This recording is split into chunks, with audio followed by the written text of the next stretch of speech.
карасаң, ортодо жок. Чыккыла жагына бирөө керек. Тиякта эжекелердин баары тең качып кетишти. Алтын эжем уксаңармы, аякты үзүчүн көрбөйм. Жаштакай деле сүйлөшүп сеңерлер үзүчүн. Достор, ушундай да өзүңүздөр деле көрсөңүз керек. Эмне үчүн бул ичиндегилер баардыгын төлөш керек, а сиздер төлөбөйсүздөр. Никакого сертификата не имеется у них. Буны карабайсыңар, он как? Срок годности 22 Дарын ичине тестмени салып койгон да, непонятный бир дары. Это тоже возбудитель какой-то. Кудайды карасыңар булбай, бул кантип адалды атасыңар эми. Азыр эттин баасы канчадан? Эттин бир 700 бир нерсе, 750. Анан бул колбаса кантип 100 сом болуп калат деймин. Кандай кылып берет уруксатты? Уруксатты биздин өзүбүз Кыргызстандын өзүнөн өнөт да. Сигаретный компаниялар ошо бардыгы сигарет таштап насып өтүп атпайбы? Себеби бул арзан. Өзүбүздөн чыгат. Арзан анан өзүбүздөн чыгат дейт, насыбайт.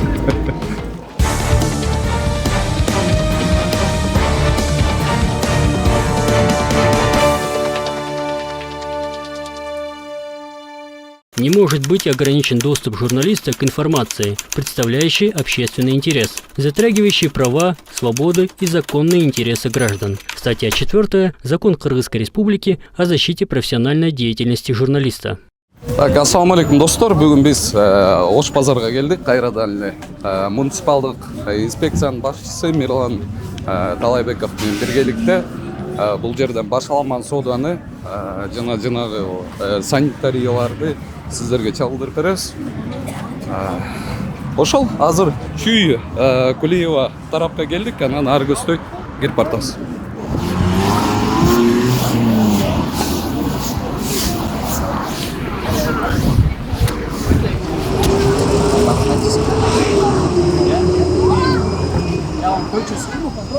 Ортодо жок. Тет эң башында ортодо самочалик. Достор, ушундай муниципалдык инспекциянын полностью бул жерге чакырдык. Анан жаңы элекендейлер башчысы менен биргеликте, Мирлан Талайбеков менен биргеликте азыр Ош базардабыз. Эсиңиздерде болсо, мурун Ош базарга абдан көп келип кеткенбиз. Ошол башаламан соода боюнча жана санитардык абалдары боюнча да. Анан азыр сиздерге көрсөтүп берип коебуз. Өзүңөр элеби? Эч кандай уруксат кагаздарыңар жок, э? Саламатсызбы эжеке? Кандайсыз? Умар Даданов не сахар берипсиз эжеке? Тааныйсызбы мени? Кандай иштеп атасыз? Жакшы. Уруксат кагаздарыңыз барбы? Жок. Сиз кандай дейсиз эжеке? Мен турган эместейм. Сүрөйгө чачачакай. Жөн эле туруп алгансыз, э? Мындай эле. Кош кийген бир нерсе төлөйсүңөрбү? Базарга. Эчтеке төлөбөйсүзбү? Жөн эле туруп алгансыздар, э? Пакетке салып туруп эле коюп коебуз. Мына турбай жаныңызда. Бул келер нанын үстүн жаппайсыңарбы, э? Эмне ачык турат? Мен чыксак болот ана. Сатачабы? Сен жүргүн. Ой исимен чыкпайлыбы? Чыран, чтобы незаметно было. Соснан кириш керек.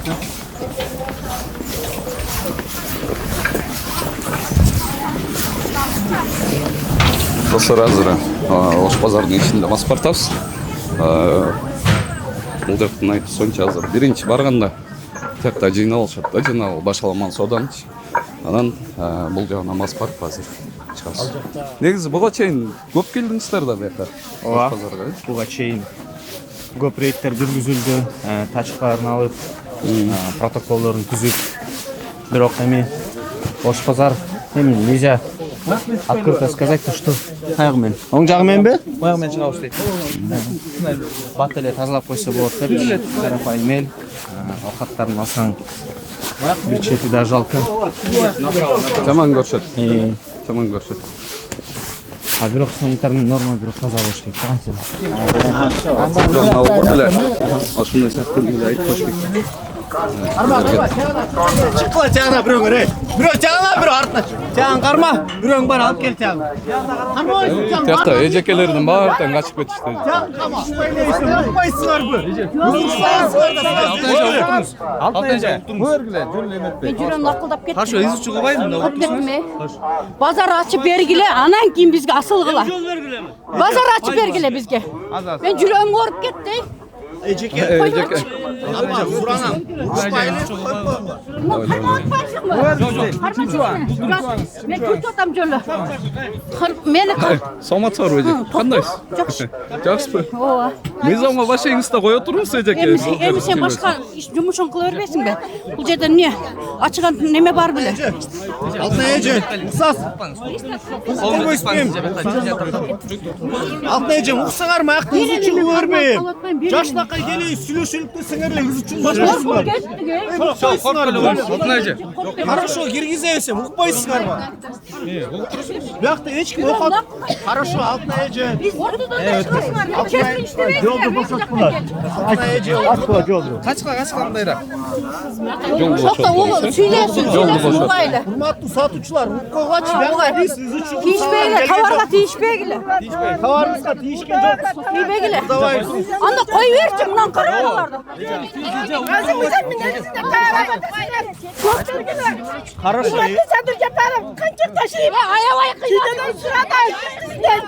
Достор, ушундай да баягы өзүңүздөр деле көрсөңүз керек баягы биз деген тартып YouTube каналга киргизбедик белек. Ошол видеодогу эжекелер тааныдым да. Ар бир адам өз жумушун аткарыш керек. Сен өзүң жумушуңду аткар. Мен өзүм жумуш менен аткарып атам эжеке. Жумуш эмес сеники. Эже. Мен эмне кылып атам? Акырынсаңар. Эми сен алып кел. Az okutsanlar da alып кетет. Макул, мына оғайлы, давай. Сүйлөбүлүм ал эжеке. Акырын сүйлөшөлү. Эже. Азыр укпасаңар, окат. Мынаны карасаңыз, баштап турат. Же уккула. Алтын эже, азыр тынчпасаңар, айтпасаңыз мен жүктөп кете берем. Алтын эже түшүндүрүп коюң. Балдарга айтам, алып кетебиз. Алтын эже угап турбайбы баары? Бул мындай эже да эми. Бүт бияктагы стихийный торговляны башаламанды контролдоп, карап, көзөмөлдөөрүн бул эже да. Анан эми биякта ал эже калып эле кыйналып атабыз деген менен биз кызматкерлер дагы начальник Ленинский район ровудунда барып баарын көргөн. Акыбал кандай экен. Эми бул жак кичине лицемерие да мындай айтканда. Бирок ошол үчүн азыр мыйзам чегинде сизге айтып берели, Алтын эже. Мына болду эми ызылдабаш. Эжекелер мындай. Эгер Эзилдетип койгон. Эже уксас. Аябай эзилдеткен. Телефонуңуз менен көрүп атам, укуп койгула. Коркуп калдык. Эже уксас. Сөз бересизби? Сөз бересиздерби? Эже, кызматкерлер Документтериңиз барбы? Укпасаңар, мен аз команда берем, жүктөп кетем. Экинчи группада инвалидмин мен. Суранам. Документтериңиз Документ каерде бар? Суранам. Кимде бар экен? Кимде бар экен? Укпасаңар, жүктөп кетем. Сен жакшы Ошондо келипсиң. инспекцияга барып билейсиңер. Биздин мыйзамсыз дейт. Угуп Сен турам укпасаңар эмнени айтам? Нонун ичин мыйзамсыз. Силерге эртең менен айтылган. Парковка Бир жума мурун айтылган. тактап туруп келген. 2 айдан бери айтып атабыз. 6 ай эже. болду, 6 ай болду. 6 ай. 6 айдан бери 1 ай болот. 6 ай мен 1 ай ким болгон мен билбейм эже. Мен иштегеним 2,5 ай болду. Мен айтып атам. Кызматкерлер түшүндүрүп келип айтып атат. Сүйлөшкүлө, Ош базары менен баягыда руководствосу менен сүйлөшүп айткам. Ичинен орун беребиз деген. Макул келсин деп. Эми укпайсыңар. Келсе, силер айтып атасыңар. Ал орундар бизге жакпайт, товарыбыз өтпөйт деп атасыңар. Орун кана. Товар өтпөйт деп атасыңар. Басчы мен сага Сыртта сатып атасыңар. Мына жерде мен сага көрсөтөйүн, мессаны кандай кылып берип атат. Мына 5,5 менен булар соттошту. Ичинчи администраторлар соттошуп туруп, анан эжеке деди, биз кирдик. Кирсек мо администраторго арызыбыз бар. Текшертсеңерчи. Беребиз деди. Болуп турду, анан кийин мына жер бузулсун, биз сатып алдык, өзүбүзгө өттү деди. Дегенден сүйүнүп макул берсең бер десек, анан чоң жолду кыскартып туруп, месса кылып туруп, артын кыскартып туруп 350 миңден сатты. Анан биздин акчабыз Эжеке, кайда? сиз тротуарга туруп алганыңыз өзү мыйзамдуу. Мына парковкадагылар мыйзамдуу, мына парковка кыял. өзүңүз үчүн айтсаңыз, Мен баары өзүңүз үчүн, үчүн жооп мисалы берсеңиз. биринчи мыйзамды ичинен башташ керек. Сиз өзүңүз үчүн жооп Өзүм үчүн да берсеңиз. жооп берем. Парковкада турганым туура эмес, Тротуар. базар ачып бериш керек мэр деген. Эже, сураныч бакырдагылачы биякта сүйлөшүп атат адамдар.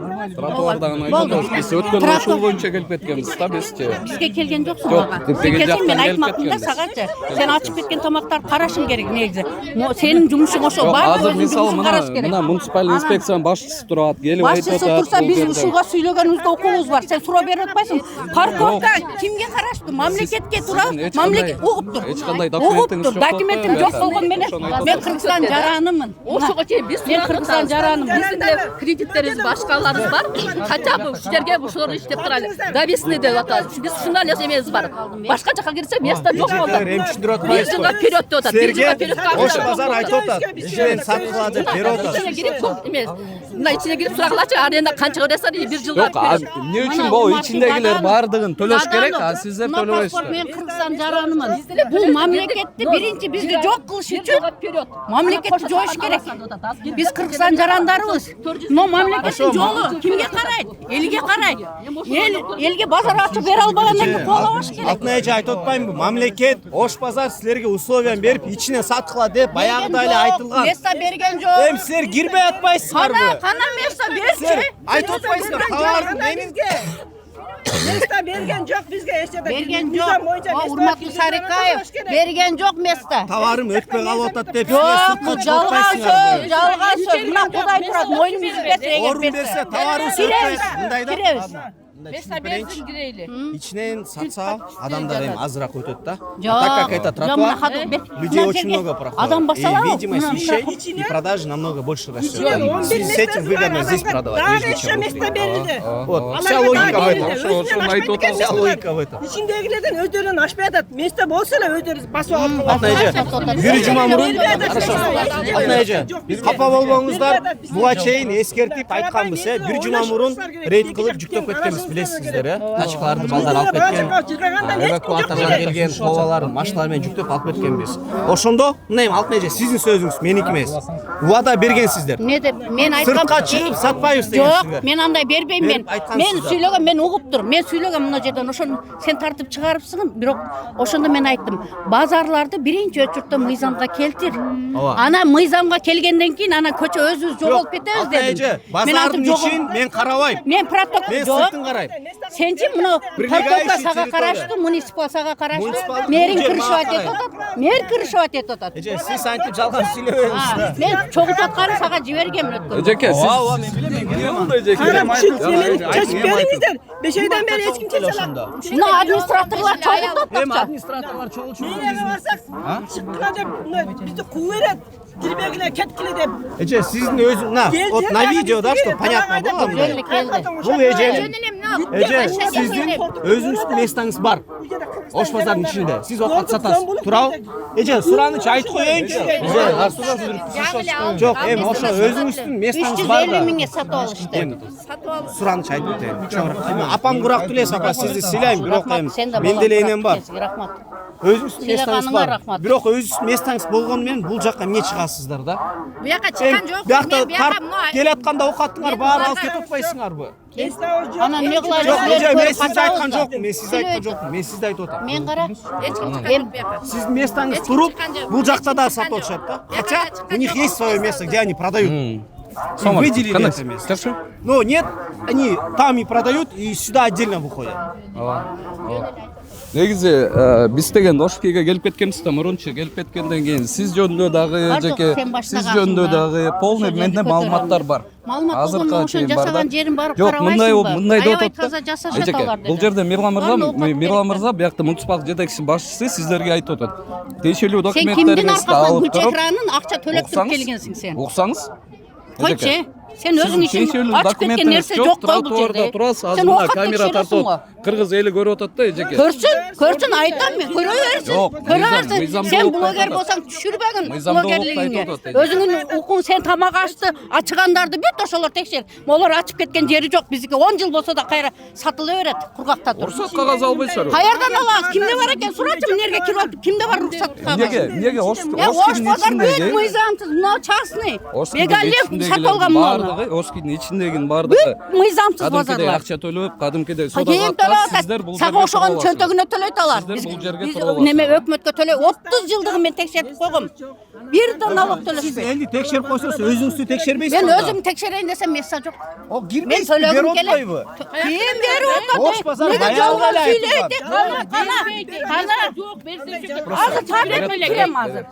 Кап бересиңби? Место каякта бар экен, кирет элек. Старший келелечи Ош базардын. азыр баягыда айтып аз кое туруңуз. Баягыда тигил жакта башламан узучу болгондо айтылды эле орун бар. Кирбей атышат деп айтты эле. Сен жолго азыр теги туугандар бул жердеги эже деген сен баштагансың дейт ушунун баарын тынч баарын тынч 5-10 сом үчүн айлык менен көрдүңүз. Иштен кетем деп булар титирип атабы? Анда мындай кылалычы. Мындай кылсак туура келбейт экен, жакпайт экен. Алып кетсек да жаман көрөсүздөр. Мына старший ош базарын азыр сиздер менен барып орун берет. Убада бересиздерби кирериңерди? Киребиз ош базарга. Мына биз Вот который места выделили, вот передайте им. Бирок эже кирбей койсоңорчу кайра. Бизге жакпай атат, товарым өтпөй атат. Бул жакта киши аз өтөт экен десеңер кандай болот? өзүчө көчөдө 3000 адам бар. Негизи 3000 азыр мына ямага да тыгып койгонуңар туура эмес. Мыйзамсыз алда. Незаконно 3000 адам бар. Анын балдары канча? Бала чак мен 6 бала башымда менин. Эжеке, ишенесизби? Жолдошум жок. Могу сиздин окаттарыңызды алып, же силерди кыйнагым келбейт. Анткени мен да түшүнөм, силер карапайым адамсыңар, силер өзүңөр бүлөңөрдү багып атасыңар, балаңар окутуп атасыңар. Эми бул мыйзам экен. Мен дагы мамлекеттин ишин кылып атам. Болот, мынандайларды жетелебей. Билебиз кандай экенин. Кандай честный иштегенин билебиз. Сен ачкан тамактарга бар. Бабанов, Даданов бар ошакка. Бизге келбе. Сен акың жок. Сен ошолорду көтөрүп чыгып атпайсың. Кайда ачкан тамак бар? Сен жолду көтөрсөң мыйзамдуулук. Токта. Эми сен айт. Элдерге биринчи базар ачып бербейби деп сүйлөчүлөр. Эжеке, бул эжекенди көп точкасы бар, көп местасы бар. Та бермесем үстүнөн арыз жазайынбы? Токта. Жалган давай точканы тап бер. Сиздер кантип сүйлөшөсүздөрбү Мындай да. Ана сага эмне менин местам бар дейм. Сүйлөшөйүн деп келебиз да. Айтып туура түшүндүрүп десек эле. Биз буларды көрсөк Урушуп, бакырып, жардам көтөрүп, берет. анан бул своего психологияда мынтип бакырып, көтөрүп, давить этип защита да. Сүйлөбөгүн жооп бересиң сөзүңө. Үстүнөн арыз жазам. Блогер болсоң өзүңө блогерсиң. Сени эми көрүп атат дейсиңби? Бүт куйтулап бирөөлөрдүн актасына келген блогерсиң сен. Эме сиздин үстүңүзгө Жазып, сен ошондо үстүнөн келгенсиң. Су берип койчу эжекеге. Дай воды, пожалуйста, я сейчас упадет еще. Баягыда бир жума мурун эскертилгенби? Эскертилген. Туура, э? Бизге базар. Азыр эмне кылыш керек? Мыйзам чегинде көрөсүңөрбү? Жок, бизге базар ачсын. Всё, анда азыр мыйзам чегинде көрөбүз. Бизге базар ачып. Базар орундар турат, Алтынай эже, капа болмоңуз. Айтып берип атпайм. Жок, базар орун. Базар орун. Сен жөнүн айтып атасың. Эже, сиздин өзүңүздүн ордуңуз бар. Ошол жактан барып сатыңыз. Макулбу? Ордум жок. Сиздин ордуңуз бар. Ана ордум бар. Ана, этот, позови наш жибекти. Позови её. Көрсөт жолун дегин. Ана каерде бар экен? Сейчас, ана покажет. Барып көрөлүбү? Көрөлү, э? Жоктон чыкпай көрөлү кандай дейсиз? Не интересно? Если мне интересно көрөм. Көрбөйлө койгула, жок ал. Ишин көрбөйсүңөр да мына Точкасы кайсы Ана рядта? точкасы бар. Мындай мындайларды жаратат. Барып көрөлү. Билдиң ал меники экенин. Ал бирөөнүн эле местасы ал. Эже уксас, биякта кызматкерлер, Өзү фамилиясы жазылат ошо. биякта кызматкерлерчи эртеден баштап кечки базар жабылганга чейин жүрүшөт кыдырып. Мага видеону жөнөтөт, фотону жөнөтөт. Базар ачып берет. Булар кызматкерлерде бүт маалымат бар. Ал маалыматты обобщать этип туруп бизге берет. Ошол үчүн эжеке суранам. Эми иш кылып атасыз, макул. Эми алдабаңыз да. Мен местам жок. Местаңыз бар. Эми мен билбейм. Сиз бирөө менен чогуу аренда кылып атасызбы, эмне кылып атасыз? Бирок местаңыз бар. Мен алдаган жокмун. Кудай бар асманда. Алдаган жокмун. Кудай бар. Хорошо, эжеке. Мен аягыда бир жума мурун кызматкерлер рейд кылды. Ага чейин мен келгенде Ош базардык менен сүйлөшүп айтылган. Орун беребиз, макул келсин деп. Келгенден кийин сиздер жактырбай коюп турсуңар. Окатыңыз өтпөйт, жакпайт деп. Келген жок, жалган. Анан окатты алып кетип, Сен бизге да протокол ишенесиңби? жаман көрөсүң. Жок. Мен силерге келип өзүм Эже, месте караштырып Рамис Алиевдин вице-мэрдин бул жерге стихийный торговля менен иши жок. Ал биздин вице-мэр башка ишти кылат. Бул жака мен жооп берем. Бизге да месте берип караштырып. Рамис Алиев караштырып, ал вице-мэр карайт. Бирок ал келип сиздердин стихийный торговляңар карабайт эже. Рамис Алиевпи? Рамис Алиев Ал қара вице-мэр. уағына Ал қарап қарап бөліп бізге беру как керек. вице-мэр қатары ал задачаларды Анда қояды. сен жоқ елең, Ал маған бізге задачаларды Ал қояды. қияққа көшірген да елдерді. Баяғы Сіз айтпал, бірінші мэр менен тротуардан екінші вице-мэрлерді тротуарға аралаштырбағыла. Алардың жұмысы башқа. Алар азыр ошондо кийинки Мирлан мырза кийинки действиялар кандай болот азыр? эми азыркы жеси кызматкерлер протоколдорун түзүп берет. Забирает. Составлены протокол по 286, часть 2 за незаконную стихийную торговлю. Канча болот? 3000 сом. Өзүнчү жолу протокол 30 менде. жол сиздерге сотко өтөт да негизи. Ким? Сот 30 сотко жол өтпөйт, булар Ошо. прямо киргизип салып атпайбы Протоколду төлөп өздөрү. атасыздарбы? Төлөп элесизби? Жок, жакында жазды, аны эми төлөйм деп жакында жазды. Көп протоколдорду Качкам алды, жазат, мына. төлөнбөйт. Жок, төлөнөт Эми бул. сиздики эмес, негизи айтып Өзү атам. негизи мен да пример келтирип Сиз атам. өзүңүзбү же элдикин Жок, чогултасызбы? мен неге чогултам элдикин? Сөзүңө жооп берип калбагам. Койротум мен сизге. Мен өзүмө жооп берем мен. Карачы, сенчи ушакка ишенбегин. Сен көзүң менен көргүн. Муну окусаң мына копияны Бердикулова бар да могуда, мен көзүм жетпейт. Меники өткөнү жазып берген. Ким? Мен мыйзамдашам. Туугандар, биздики неме болуп калды азыр деген бул жерге протокол түзүлүп өткөн бул жакта эжекелерге. Бул дагы бир жолу айта кетейин, жанагы башаламан соода сатык да. Бул жакта да камера сүйлөп атат. Тигил Ошкидин ичиндеги сатуучулар кадимкидей эле администрация акча төлөп, бүткүл налогторун төлөйт дагы. Бул жактан тротуарды жаап өзүңүздөр билгендегидей эл база албагандай кылган мына ушул эжекелерди.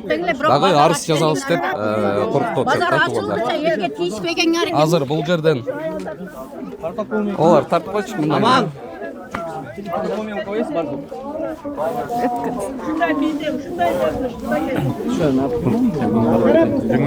О, машинаны алып кетсин азыр. Ичинде киши бар экен да. Иә. Ичинде киши бар экен. Айдап коюңуз байке. Кандай байке, дерс ол жашоо. Уйкуңуз кандай, жакшы эле? Көп уктаба байке. Өздері мыйзамсыз. Эме? Бізді күнәлі. Тазалык айтсачы келип жүктөсүн, баягы айтылды эле. Эми окраиналардан алып келип койсун эми бияк базарда эми антиси дагы элдер окаттарды жүктөйт, киргизет. Айтпа азыр келип мусорларды алышты. Эгер укпаса тазалыкка предписание жазып бергиле. В чем проблема? Так азыр биз тетигил тарабында неме бар эле го, Нан сатканбы? Нан саткан биякта жок. Биякта да. Жок, биякта да бар эмес беле? Жок, аякта жоголуп кеткен. Болду, кетирдиңерсиздерби? Биз тачкасын маалымат албадыбыз. Ошол жерди бир көрүп кетпейликпи? Достор, бул жердеги эжекелер мындай экен да. Жаңа эле бизди жамандап келаткан, андан кийин келип туруп буларды да карабайсыңарбы деп конкуренттерин айтып атат да, бул жердеги стихийный торговля кылгандарды. Ситуация. Бири-бирине. Просто мындай дейм, орун бар. Көп эмес, согласен. Но места есть. Бирок ал орундарга берсең, кирип туруп, бул орун бизге жакпайт. Бул жактан киши өтпөйт, окатыбыз өтпөйт, сатылбай калат да. Анан естественно, сатылбай аткандан кийин адам багасы сыртка чыгып, саткан алар үчүн оңураак.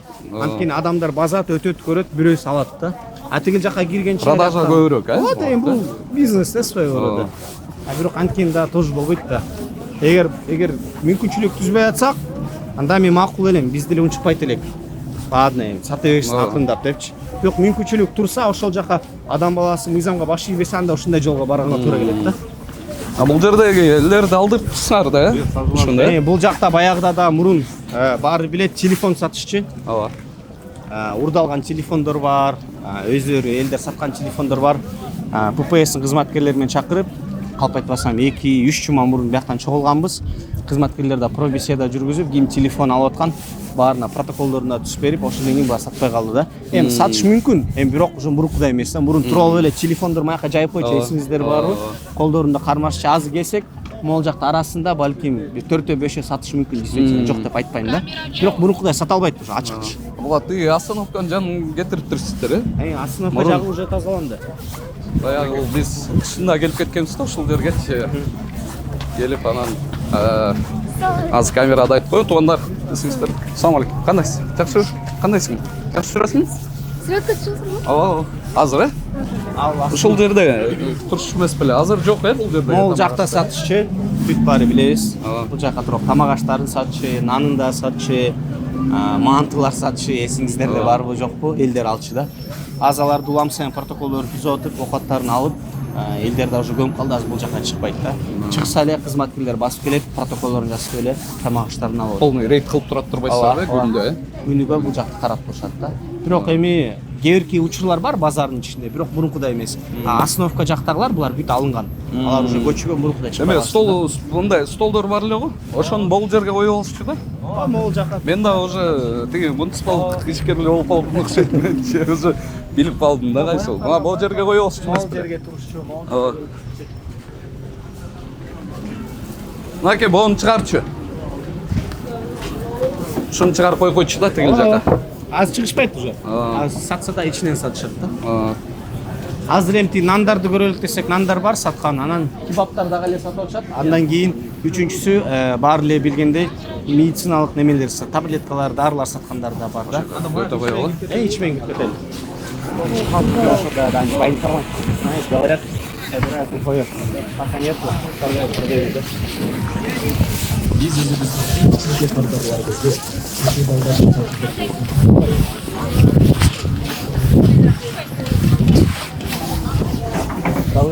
Мына баягы эле кебаптарды сатып аткандар.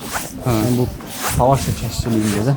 Көрдүңөр, как можно так чүпүрөктөрүн жабып, көчөттөрүн карасаңар условия да. Еще бул жакта канча деген адамдар бул жактан өтөт, мисалы бирөө ооруп аткандар бар, өтүп, мисалы бирөө грипп менен ооруп аткан бар, башка оору менен өтүп барат деле, например, түшкүрүп койсо деле. Түшкүрүп шилекей чачырайт. Мисалы да. Оно вся в открытом состоянии. Жазап беришет. Да. А это тоже потом адам баласы ооруп калышы мүмкүн. Негизичи куда туура эмес да. Бул жеке менин.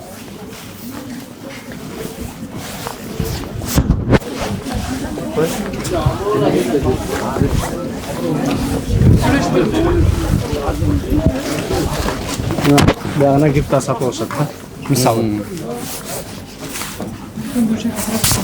Байке, кана ти байке? Эжи. Байке келиңиз. Кандайсыз? Десеңиз жакшыбы? Аман эсенсизби? Тынчпы? Окатыңыз чыгып атабы? Кандайсыз? Баягыда эле эскертпедик беле байке? Мен азыр жыйнап алып коюм. Улам сайын эскерте берген дагы байке кажети жок го дейм. Түшүндүм. Баягыда эскерттик, протоколдор жаздык, макул деп убада берсиңиз. Макул деп тачкаңарды алып кеткен. Болду чыкпайм дегенсиздер.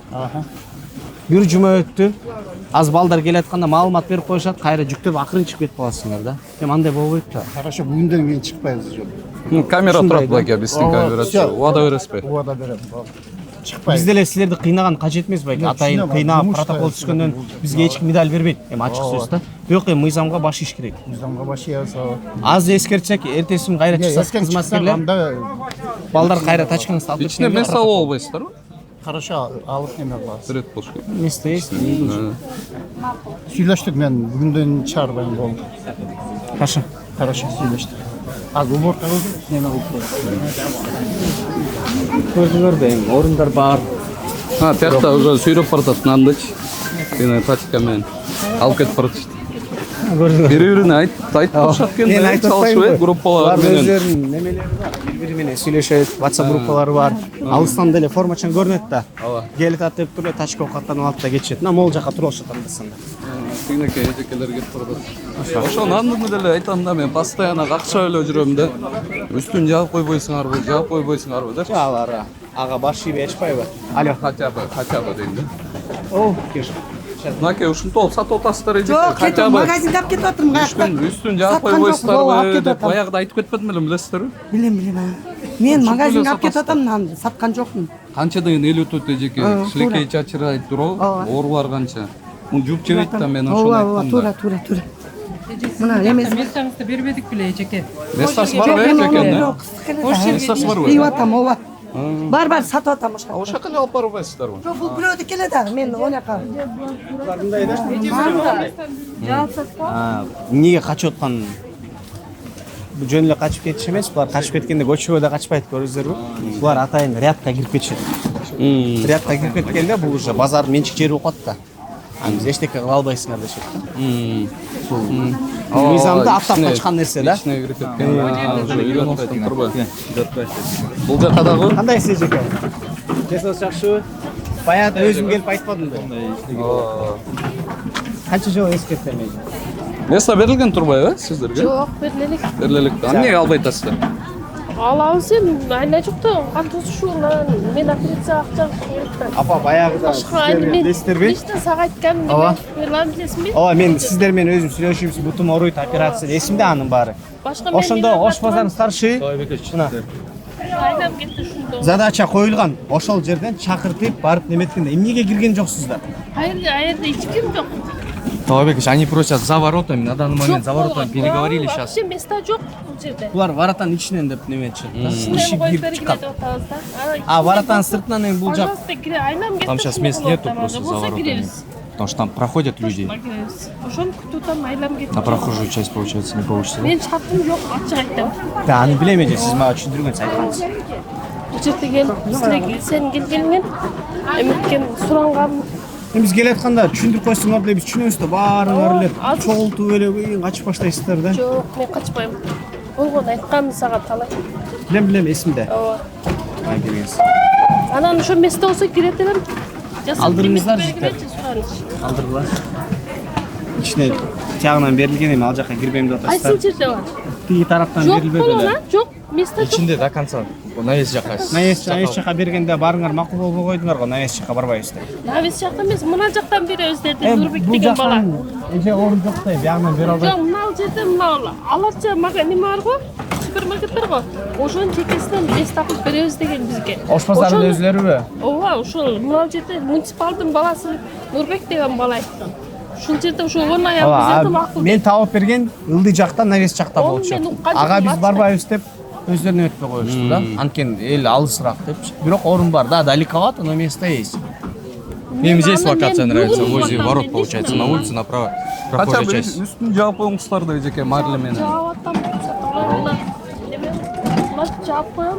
Солун кылып жауап койбойсуздар, караңыздарчы буну. Канча ел өтөт. Ота болбасам шартым ушундай меники. Дальше Анан месте болсо Мирлан сурады сенен бир өтүнүч. Кирели, место таап бергиле. Жок, ошо навес жака барам Ошо мен дейсиздер. көрөм, бүгүн угуп атам, ошо лично. Любое местоға макулсуз бойже. Кайсы жерде бар? Тандабайсыз бирок. Свободный место биз таап беребиз. Болсо майли анан мен Точно, э? төлөйм Всё, го. бүгүн кечке мал калтырбай, орунду бергиле.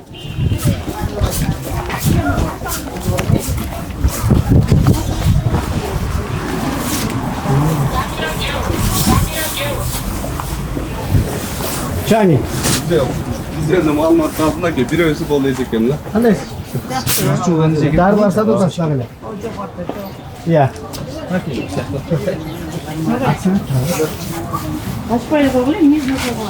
Дарыларды сатып атпайсызбы? Иә. Darılar he? Darılar, usul hiç yemek var bu hayatta güreşmiş mediler biliriz. Günde Да, 5 çay yıl, 10 koyun yıl görüşürüz. geliriz. Так, это контрацептивы. Енді тура айтсачы. А бирок башка сөз да бар да. Аны айтпай эле коет. Кытайдын дарылары, Всякие возбуждающие лекарства продают. пилюля. Ушул дарыдан жаман да бая тамак ашыкка караганда дагы бун деген неме керек да буга деген. Сертификат керек буларды Сертификат, сатканга, лицензия алыш соответствие, керек. бүт бардыгы тынч. Муну кайсыл жактан алышат? Рассрочка. Эми Кытайдан алып келишет, анан бул жактан сатып атышпайбы? Бирок эң кызыктуусу ким алат да Здесь буларды? коробка и пакет полный сейчас лекарств. Эми буну бирөө ичип алып өлүп деле калышы мүмкүн да. Мисалы эми билбей туура эмес ичип алсачы. Кантип апабыз? Yok işte bunlar. Какой апабыз? Азыр бул жерге келгенде сиздер изим айтып алсаңыздар болот да, э? Эмени Актировать этиш керекпиз да.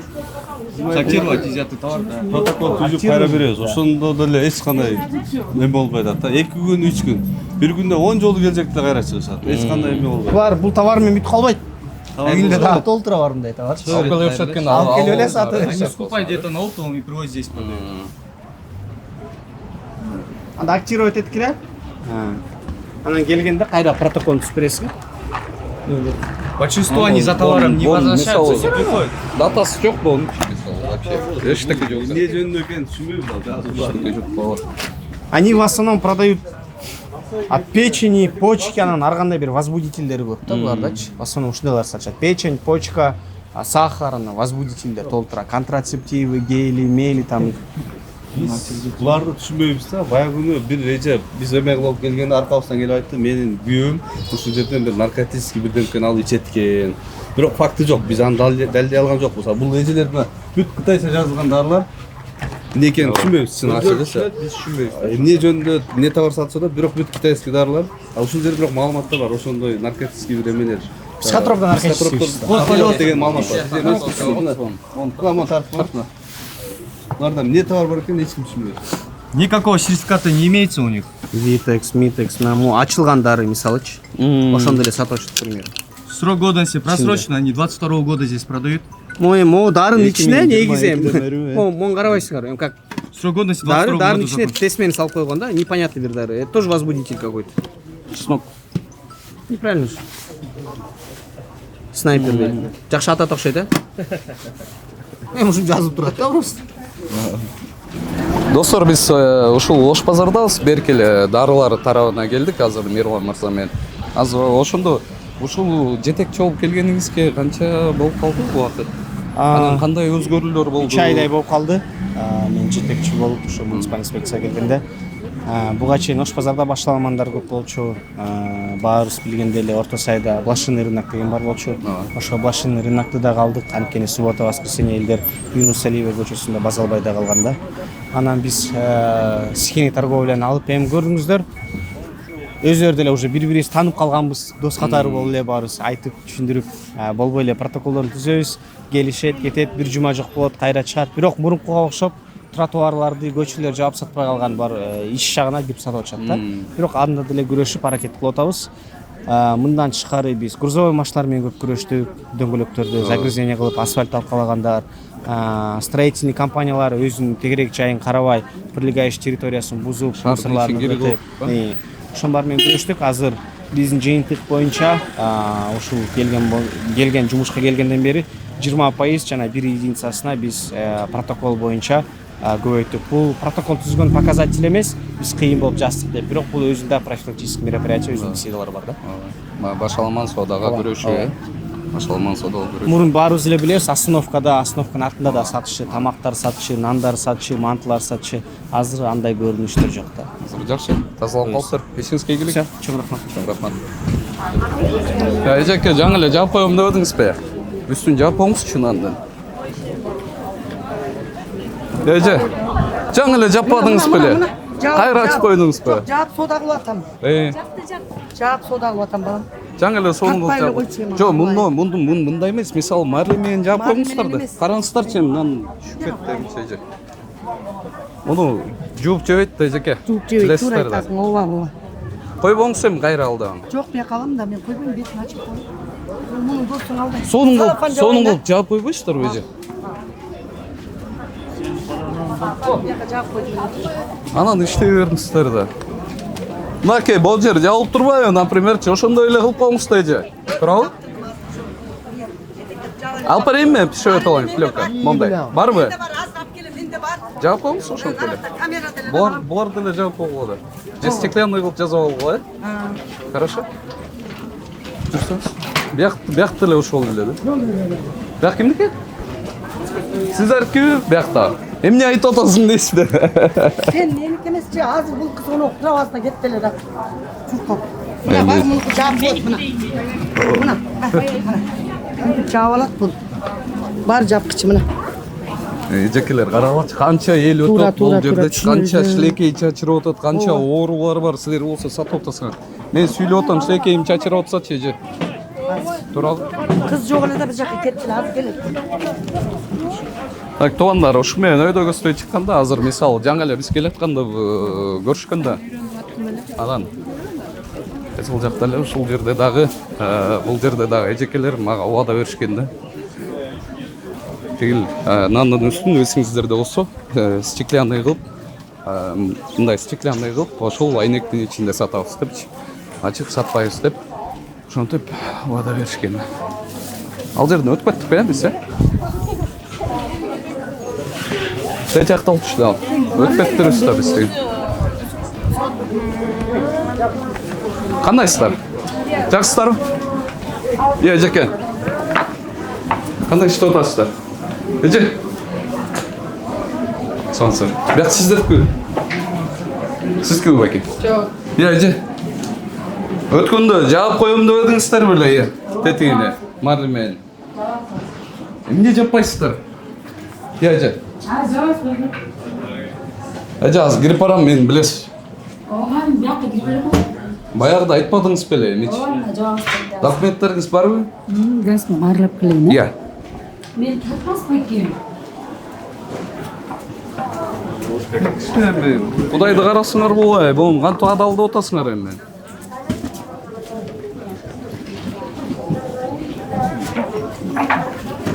Ушундай достор. Бул жерден ким сатып алат билбейм. Өткөндө келип бул жактар менен сүйлөшүп кеткем да. Каралачы, канча чымын баарын чогултуп алышат ушул жергечи. Кебетелерин жакындап тартып койсун. Бул эжекебиз сизге канча 3-3 жол келип атам бул жерге? Жаппайсыздарбы үстүн марле менен? Же бир нерсе менен? Же холодильник кылып, стеклянный кылып, жаштакай кылып сатып калады эже. Умар, саламатсыңбы? Кандайсыздар? Жакшысыздарбы? Аз именно сагап келдим эди бул жактан компьютер. Ошондо да карап берсең жакшы болмок. Каяқта? Колуңдан келген кудуман айтты, колбаса сатканда кыйын болуп атпайбы? Ошого 1 минутка. Не дейт? А?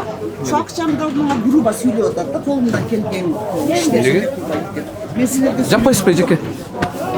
Барбы бул адалбы? Эмне нетинен жазалган? Чучуктар эже. Эже.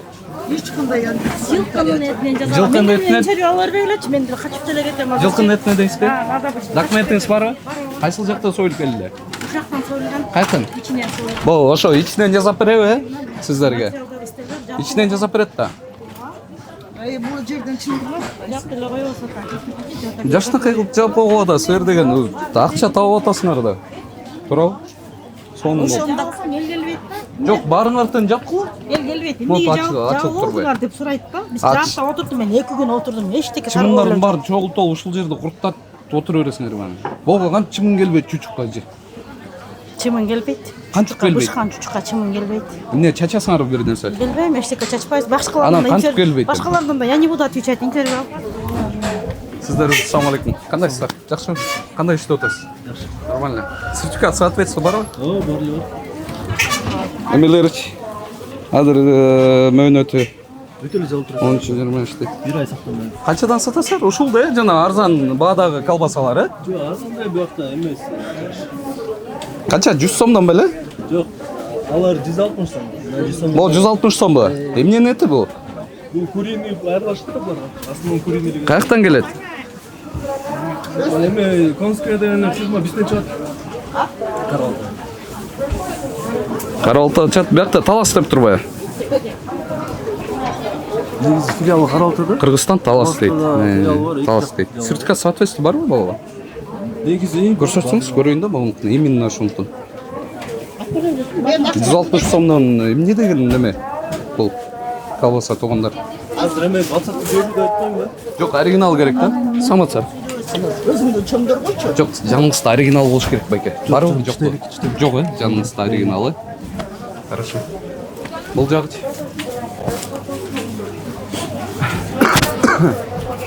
Биякта эч ким жок экен да? Кеп калышты. Эжеке, сизби биякта? Биякта сизби? Бияк сиздикиби, байке, өзүңүздүкүлеби? Ай байке. Ошот биякта. Ушуп калыңыздар эми, эмнеге урушуп атасыздар эми?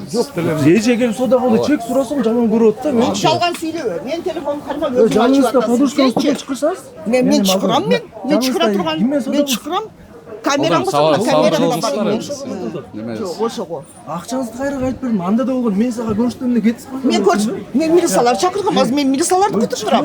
Азыр мен ана көрдүңбү сүйлөгөн сөзүңдү. Антекстеги сиздин кардарыңыз да, антпей эле коңуз байке. Сиздин кардарыңыз да. Тем более у вас документов нету соответствующих байке. Ошо жактырыш керек. Негизи эле бул жерлерде эле ошол да, биякта эле кетип калыптыр да. Жанагы арзан немелер да, колбасалар. Мынакей. Жана 100 сомдон 160 сом дейт. Азыр ошондо получается туугандар. Азыр эттин баасы канчадан? Эттин бир 700 бир нерсе, 700 эле. Анан бул колбаса кантип 100 сом болуп калат дейм 100 сом 150 сом болуп калат. Ошону сата беришет да. Биякта элдер тартканчы мындайына. Бул жагына кайрылганда туугандар, печенье ушундайларды сатат экен да. То же самое жанагындай элечи. Биякта эжекебиз качып кирип кетти да сразу. Мен бияктамын дейм. Эмне кирип кеттиңиз эжеке? Мен тартпаган. Келсеңиз. Сиз сатып атасызбы? Тартпагыла дейт. Жанагы нандагыдай эле да, мына үстүн пищевой пленка менен жаап, анан өзүнүн биз деген регламент тамажа жасайбыз да, ошондо өзүнүн мындай коробкасы менен коюп коюш керек да, датасы менен.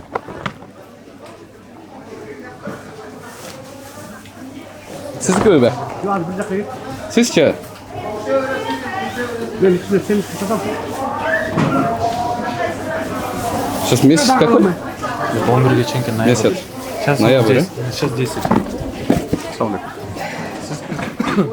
Кандай эжеке? Жакшысызбы? Ден соолуңуз. Эже, кой турбайсызбы? Бир эки эле сурарым. Мен аркаңыздан калбай коймоңуз. Жөн эле туруп турсаңыз. Мен билесиз азыр калбайм бары. Детин үстүн пищевой пленка менен жаап койбойсуздарбы? Эмненин? Дети сухофруктун. Сухофруктун үстүнбү? Үстү жабылган, жабылып турат. Ачтык да. Клиент алганга ачтык.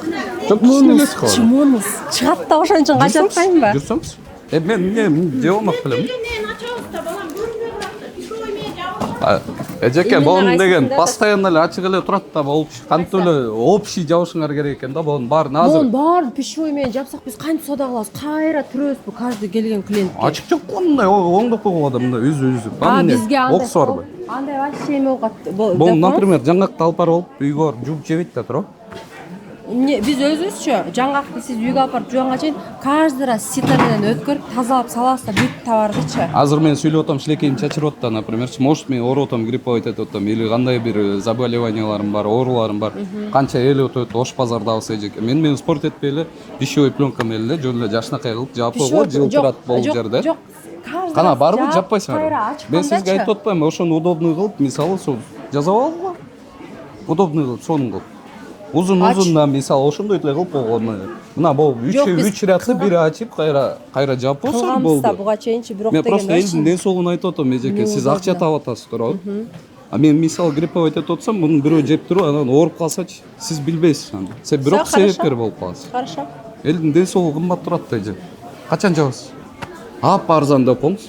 Жок, биз акчасынан качкан жокпуз, просто нам неудобно работать. 450 сом. 450 дейт.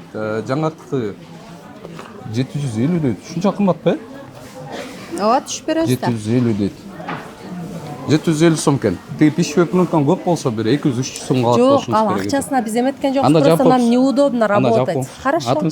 Хорошо, Нуриза. Нуриза. Очень приятно. Жаап коесузбу? Хорошо, жаап коебуз. Точно жаап коесуз. Бул жерде эжекелерчи. Сизби бул жерде? Жаңы эле айтып аттыңызбы? Эмнеге турасыз эже? Мен тургузбойм. Жок, ал жерде эмнеге турасыздар? Биякты сиз деле жаап койбойсуздарбы? Бир аябай бир команда керекти же кандай туугандар бул? Орскийдин ичинчи. Бул жерден карагандачы, мондай ар жакты мындайына тартып көрсөтсөң, тетигил жерлерде канчалык ичин чоң да ушул жетпейт. Жетишпейсиң да. Бирок тиги пленка менен жаап атышат тигил жакчы. Уже. Жаңы эле тиги көрдүң, тети байке пленканы кесип жаап атат. Ошондой кылып эле жаап коңуздар эже. Биякты деле айттыңызчы. Эми бая барыбыз эле эмне бөлөк бөтөн элбизби туурабы? Өзүбүздүн эле эл келет. Айттыңыздарчы бири-бириңиздерге. Хорошо. Могул жерлери да карачы. Могу вообще санапидем станция билбейт окшойт бул жерде. Карачы момар.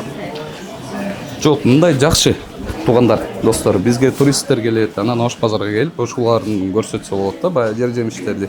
Ошого жараша таза, тыккан, сонун кылып сатса болот да. Азыр сатып алат, мисалы, үйүнө барып жууп жебейт. Туурабы? Жаап койсо эч ким болбойт. Жаап койгондо деген мондайнан узунунан деп атам да, жанагынычы пищевой пленканы эжеке. Сиз келдиңиз, мындай ачып туруп, сизге салып берип коет, сиздин эле ден соолугуңуз да.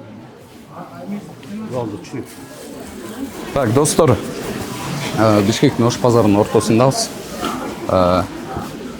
сіздерге айта кетейін. Бұл жерде көреліктер жоқ болуш керек дей келе. Бұл жерде гүлдерді сатат. Бұл жерде жер жемиш, овощи, сухофрукты, бияқта да көрсөтпөй. Бүт каалаган нерсең баары бар да. Анан жанагы эле мен айтып кеткен нерселер да болуп жүрчү. Assalamu alaikum aka. Пищевой пленка менен үстүн жаап койбойсуздарбы? Биякта куруттар бар экен,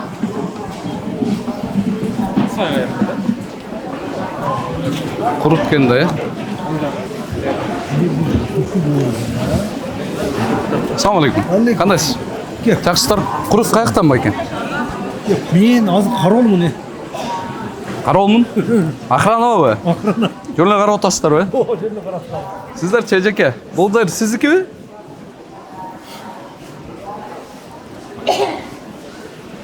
Assalamu alaikum. Кандайсыз? Жакшысызбы? Умар Даданов, не сахар берүүчү. Кандай иштеп атасыз? Каяктан куруттар? Жамок,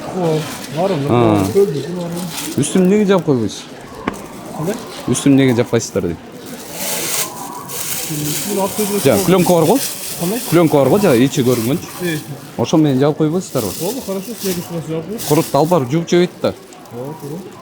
Байке. Караңызчы, сонун кылып салып атасыз. Ошондой эле кылып жаап коюңуздар. Хорошо, следующий раз. Айтып коюңуздарчы бияка да. Сиз инициативаны көтөрүп койсоңуз. Кандай дейсиз эжеке? Пищевой пленка менен үстүн полный жаап салсак. Бар тең, Жууп жебейт да курутта турабы, Мен сүйлөп атам, силекейим чачырып атты азыр. Бир клиент келет, алып барып жейт, ооруйт, мисалы оор жугат берүүбүзгө. Тазалыкты кармайлык, эжекелер. Кандай дейсиздер, эжекелер? Пищевой пленка менен общий куруттар жаап салсак. Болбойбу? Элди, мисалы курутту деген барып жууп жебейт да, элдин силекей чачырып атат, өткөн сайын канча адам өтөт.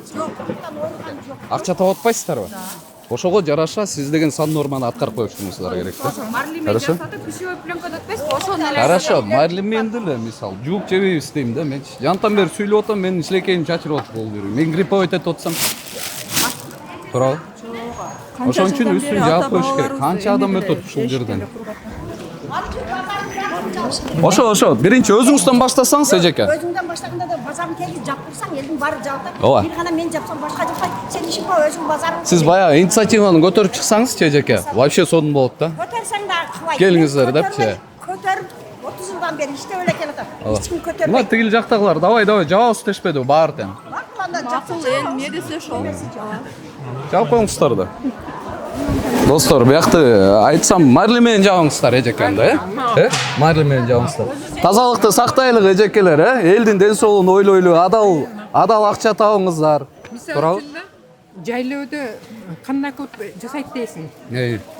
Марли жаап сиздер акча таап атпайсыздарбы? Биз дагы акча, жайлоодогуларчы акча таап атат. Алар дагы акча таап атат. Алар дагы марли менен кыла албайт да, жайлоодочу. Ушунча жылдан бери Кудайга шүгүр, элдин баары ошо жайлоодун эле куртун жеп келген. Же башка жактан эмеде жасаган жакшы дейсиңби? Баягы фирмалар эмелер жасаган менен жайлоодо жасагандын кандай айырмасы бар деп ойлойсуң сен? Кандай деп ойлойсуң? Сиздер канчадасыңар, жигиттер? Канчадасыңар? 20да. 20да? Точно 20дасызбы? Кандайсыз? Жакшысызбы? Иштегейле балалар го? Магазинге кудасың. Магазинге. Буга кандай уруксат берилет негизи Насыбайга байкелер? Баглай кимге сурап таппасың? Кыргыз Республикасы мыйзамы уруксат берет. Сураалар келген? Кыргыз Республикасы мыйзамы уруксат берет дейм. Сиздерчи өзүңүздөр сатканга уруксатыңыз барбы? Бар. Ошо кандайча неметет уруксат берет? Интересно, да? Бүт бакалашка менен мындай кылып сатат экен, бул не? Уруксатыңыздар бар экен да, Кандай кылып берет уруксатты? Уруксатты биз муну өзүбүз Кыргызстандын өзүнөн өнөт да. Тамекини өзүбүз баткен. Неден жасалат? Тамекиден жасалат. Насыбай тамеки болот өзүнүн. Ошол тамекиден эле. күл араластырабыз, су араластырабыз жасайбыз. Анан Ошскийге келип бул жерде администрацияга орунга акча төлөйсүздөр, болду сата бересиздер, бүттү. Жерге өндірген адамдар өздері сол жерге төле, суға төле. Тоқтың болуынан жазалады да қорқу? Болмаған сөз. Болмаған сөз бе? Болмаған сөз. Сигаретный компаниялар еще барлығы сигарет таштап насқа өтіп отпайды. Бұл арзан, өз-өзден шығады. Бәйіңіз. Көрдіңіздер бе, туғандар, демейді? Баяғы арзан анан өз-өзден шығады дейді, насыбайды. Қандайсыздар? Эжекелер, байкелер, жақсыздар ма? Денсаулығыңыз. Умар Даданов, Несахир Беріш. Шул жерде маға уада бердіңіздер эле, стеклянный кылып, соонун кылып сатабыздар. Кайра келдик ошону көргөн. Кылбап турсуздар да, байке? Байке, сиз бар эмес белеңиз? Кандай болгону да ошол. Кандай жүрөсүз? Сиз бар эмес белеңиз? Бар эле, могу Класс өдүңүз беле. Бузулат экен, эртең Ош базарын бузулат экен, каягына кылаш дейм. Ага чейинчи бузгуча. Эми 2 ай убакыт калыптыр өзү болгон. Бузгуча элдин соолучу. Ошол кезде деле айтпадыңыздар беле? Айттым, анан да тостук болбоду. Жазап койбойсуздарбы? Сону караңызчы, бул тарабын жазашыптыр. Жасадык, алдык, койдук, болбойт экен ол. Неге? Ол тезден не болуп калат экен. Алынбайт экен. Алынбай калат. Сатылбай калат экен. Сатылбай калбайт, нан алынбай калат экен. Ошо нан сатылбай калат экен? Ушундай туугандар. Ушунтады. Нан сатылбай калат экен дейт. Өтүп кеткенчи брат, сиз. Жакшысызбы? Денсаулығыңыз. Кана пленкаларыңыздар, эжекелер? Кандайсыздар? Жакшысыздарбы? Денсаулығыңыздар. Канчанчы жолу келип атам эжекелер? Ушундай кылып жаап койбойсузбу? Стеклянный кылабыз деп едиңиздер беле? Бул тарабынбы? Биягычы? Bunu hem biz hani bunda koyuyoruz nandı. Bizge de условия керек de onlar. Мындайраак кылып болот? Андай болбойт бизге, неудобно. Болбойт, Эртең менен болбойт. келип машинамен нан түшүрөт, пияз, шаар аябай. Это неудобно экен. Ачылып эле тура бериш керек да. Эми турат эми бул 20 жылдан бери сатам ошо жерде нан. Не, я понимаю, просто нанда жууп жебейт, эжеке канча жолу айттым мен, жууп жебейт нанды. Эми жакшынакай эле берип. Мону жаап койгонуңуздар неме, ар жагычы. Мону карагыла эми элементарно. Мону тартып койсоң, тети көчкөн тартып койчу. Эми тигил жакты бат-баттан. Карасаң, бул көчкөндөр ору болсо, мисалы, бул жерде нандарыңар монту ачык турса, адал тамак табышыбыз керек да. Адал акча табышыбыз керек. Жок, просто жазап алыңыздар мындайраак кылып болду. Же либо жапкыла. Дейин эле ошо ушунандарга. Мунуга оңорук акчабыз кетпеди. Өзүбүздүн жаныбызда. Эже мен эртең проверканы жиберем, келип штраф салышат, аны мен жаман көрөсүздөр. Мен азыр айтсам, мисалы, тоготпой турбайсыздарбы мындай, жөн элечи. Тартсам мындайна. Тартсам көрсөтчү эжекен. Биякты да көрсөтчү. Бул жер вообще жазалбаптыр бул жер.